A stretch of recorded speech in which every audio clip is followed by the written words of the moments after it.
Let's go ahead and write the code to invert the given binary tree. Here we are given this node class. A node will be having its own value, a left node attached to it, and a right node linked to it.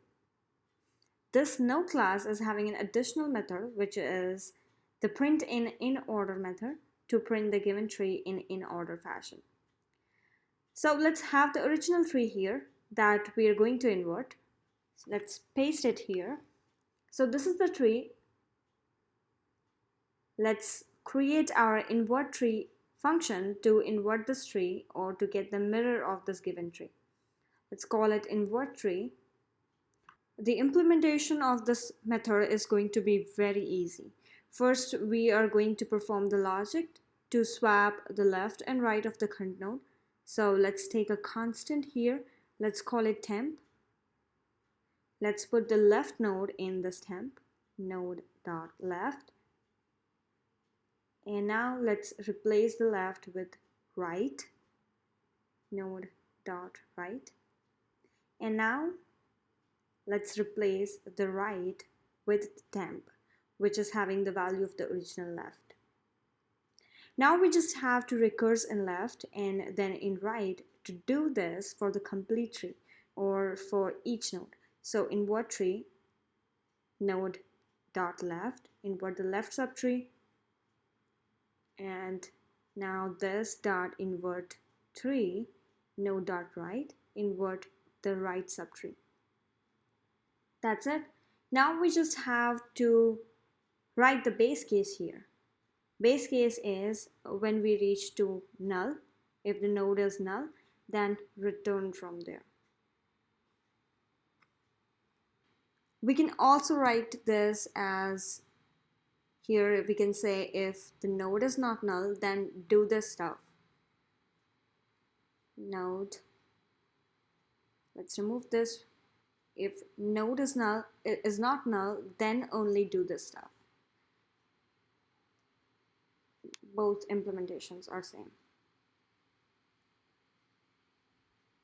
So this is our InvertTree function.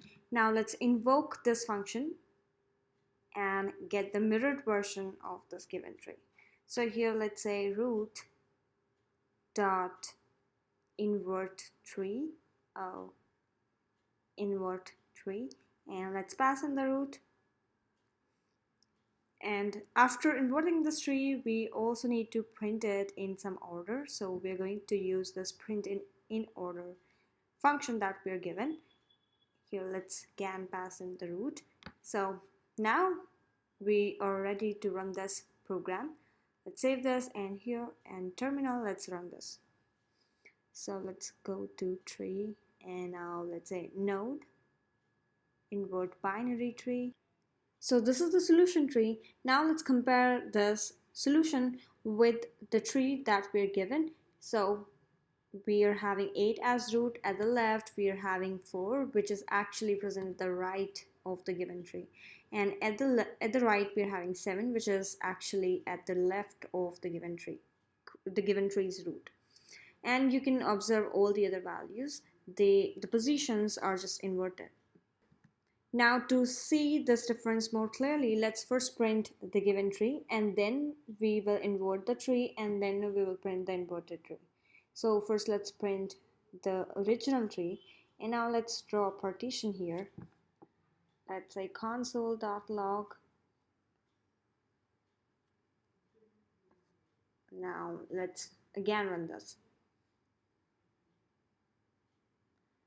So see this, the solution tree is exactly mirror of the given one. The solution one starts with 9 and the original one ends at 9, and all the other values follow the same pattern.